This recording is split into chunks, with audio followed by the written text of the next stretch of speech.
Você acha que talvez esse jeito diferente de contar histórias nas culturas orientais e a gente ter sido tão exposto a histórias de Hollywood, americanas e tudo mais, seja o motivo porque a gente tem visto uma crescente muito grande em animes, filmes, os doramas, tudo isso que tá vindo do Oriente pra cá?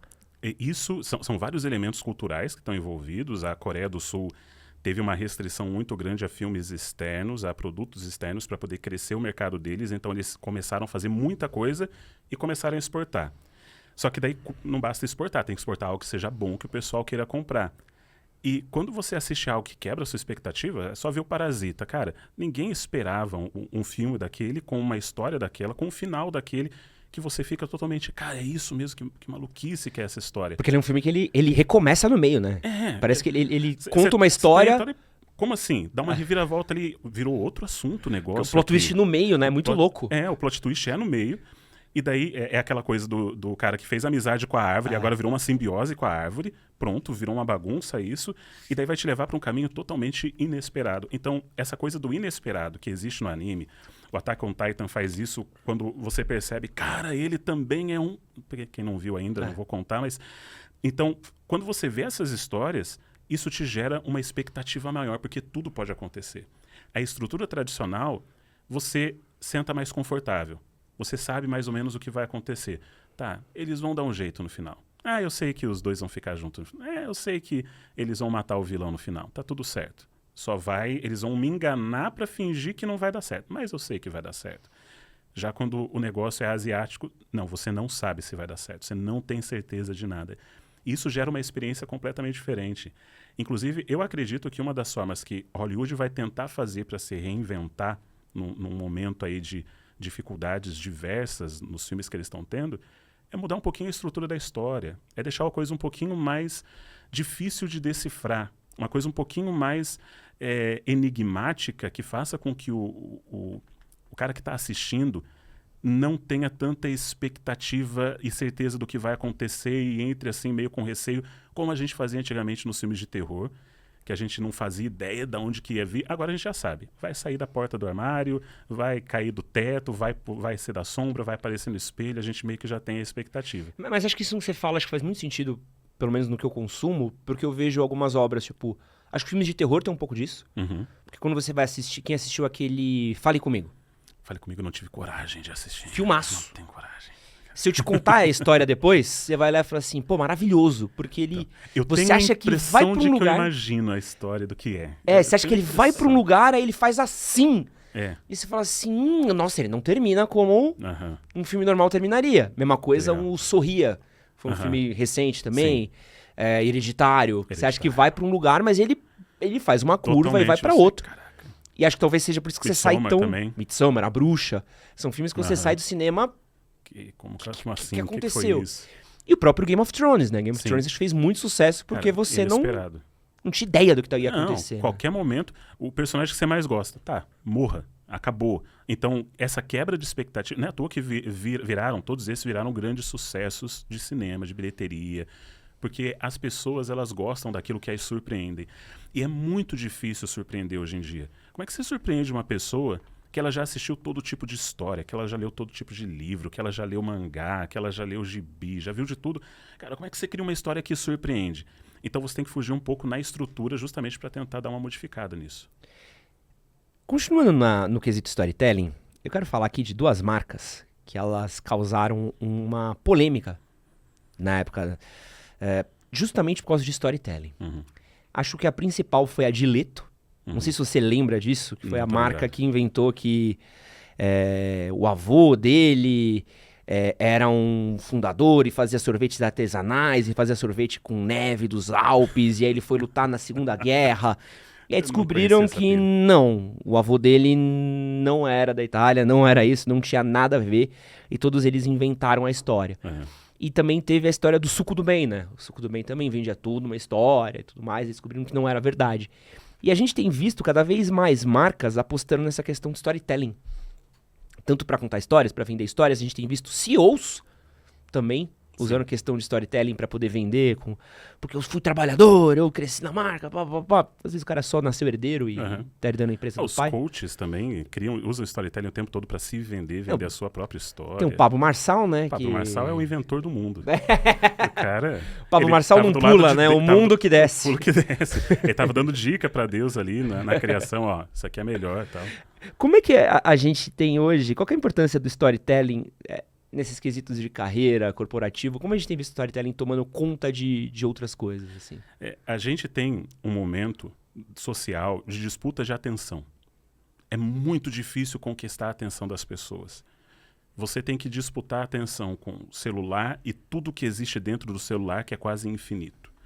Você tem que disputar a atenção com a vida particular da pessoa, com cinema, com filme, com diversas marcas, muitas cores, muitas pessoas falando mensagens controversas, contraditórias umas com as outras. Como que você atrai essas pessoas? Não existe nenhuma forma melhor, nenhuma, do que através de histórias. Porque quando você usa uma história para construir uma marca, você não apenas está falando, olha, essa marca é boa. Você está fazendo com que essa pessoa entre na jornada da origem dessa marca e faça parte dessa história. A pessoa começa a se empatizar com a marca. E é algo difícil se empatizar com uma marca. E não é à toa que todas as grandes religiões do mundo, elas são baseadas em histórias. São baseadas... Eu ia falar exatamente nisso. Porque Torá, a Bíblia, o Alcorão... A Bíblia poderia ser muito bem um livro só de regras. Dizer assim, não faz isso, faz aquilo, não faz isso, não faz aquilo, mas ela faz algo genial que é, não faz isso, não faz aquilo. Agora deixa eu te mostrar uma galera que fez e deu certo e uma galera que fez e deu errado. E você vai ver na prática o que acontece. E daí vai contar um monte de historinha. E você vai ver isso em todas as religiões. E quando você vê que isso é tão forte a ponto de mover o mundo, dividir a história em antes e depois de Cristo, de você gerar legiões de pessoas que acreditam profundamente nessas histórias. E as igrejas nada mais são do que pessoas reunidas para ouvirem novamente a história que Jesus contou. Jesus contou uma história 2000 anos atrás, um cara lá, ele apanhou e daí passou um sacerdote, isso. Agora a gente se reúne na igreja para ouvir um cara recontar a mesma história e dar o ponto de vista dele sobre essa história. Eu gosto muito dessa estrutura da história da história. Você contar uma história de quem conta uma história. O Lovecraft faz muito isso, né? Sim, o Lovecraft era genial. Então, as marcas, elas perceberam, e os indivíduos também, porque a gente vê isso nas redes sociais o tempo todo, que construir uma história para si mesmo, para sua marca, ou construir uma história para sua persona, faz com que as pessoas se identifiquem e guardem na memória. Porque você conta uma história, você guarda na memória. Se você fala uma lista de regras, não vai guardar na memória. Então, quando você vai fazer cursinho vestibular ou concurso tal, o pessoal enche de historiazinhas que são contadas mnemônicas para você conseguir decorar uma lei gigantesca. Vamos contar uma história. E daí vai usando o início das palavras ali para você conseguir contar uma história e você decorar. Porque é mais fácil fazer assim. Então, o que a gente vê hoje é o movimento das pessoas aprendendo a contar storytelling para fixar na cabeça do outro sua marca, sua persona, quem ele é. Então, os coaches eles estão dominando muito bem isso daí, a ponto de fazerem até algumas coisas meio absurdas, mas o importante são bons storytellers. Se não fossem, não estava enchendo aí as redes sociais, as salas de reuniões, falando as histórias deles. Se a gente parar para pensar, uma coisa que eu conversei aqui com a Adriana, quando a gente ia falar um pouquinho sobre carreira, o currículo, ele no fim do dia é a sua história, né? Sim. Você vai contar de onde que você saiu. E o problema da maioria dos currículos é porque é tão bagunçado que o cara que vai ler o currículo não faz ideia. Peraí, mas o que você é? O que é isso aqui? Porque você passou por tanto lugar que eu não sei que história que é essa que você está me contando. Quando você sabe fazer um currículo e alinhar e costurar direito, você vai contar a história melhor para entregar. Esse sou eu. Você vai me contratar porque eu tenho essa personalidade, essas capacidades e eu demonstrei isso através do começo, meio e fim da estrutura do meu currículo. Cara, isso faz muito sentido, né? E acho que isso se aplica a várias coisas, né? Eu sempre falo dentro de própria empresa, né? Você tá numa empresa que você tá trabalhando, você também já deve ter trabalhado muito tempo em empresa, você saber contar a sua história dentro da empresa, ou pelo menos mostrar o que você tá fazendo, é um jeito das pessoas se ligarem em quem você é, né? E até convencer as pessoas, quando você está numa empresa, quer convencer a pessoa de um projeto, de uma ideia, é muito melhor você contar uma história do que você ficar com aquele PowerPoint com estatísticas e olha, a gente vai ter um crescimento de 17% se a gente fizer isso. Não é à toa que a maioria dos filmes eu gosto muito, estava assistindo o Blackberry, por exemplo, na hora de contar uma história... Só vou te pausar, é um filme que eu vou trazer de referência já. Beleza. Mas na hora do cara fazer o pitch meeting dele, de ele contar como funciona o produto, ele não fica só na parte técnica. Ele vai contar, olha, é isso que vocês pensam que é o futuro. Mas o futuro é esse. E eu vou te mostrar por quê. Porque você vende isso, mas na verdade o que você está vendendo é isso. E ele vai fazendo a quebra de expectativa, a construção narrativa dele para poder surpreender o cara que está vendo, porque o cara que está numa reunião, o cara que está numa empresa, ele já imagina o que você vai falar. Agora, quando você quebra a expectativa, você consegue reter a atenção. Porque a atenção você retém quando você quebra a expectativa da pessoa. A pessoa acha que está indo para um lugar, ela já começa a ficar sonolenta. Aí você, muda a direção, a pessoa, opa, como que foi?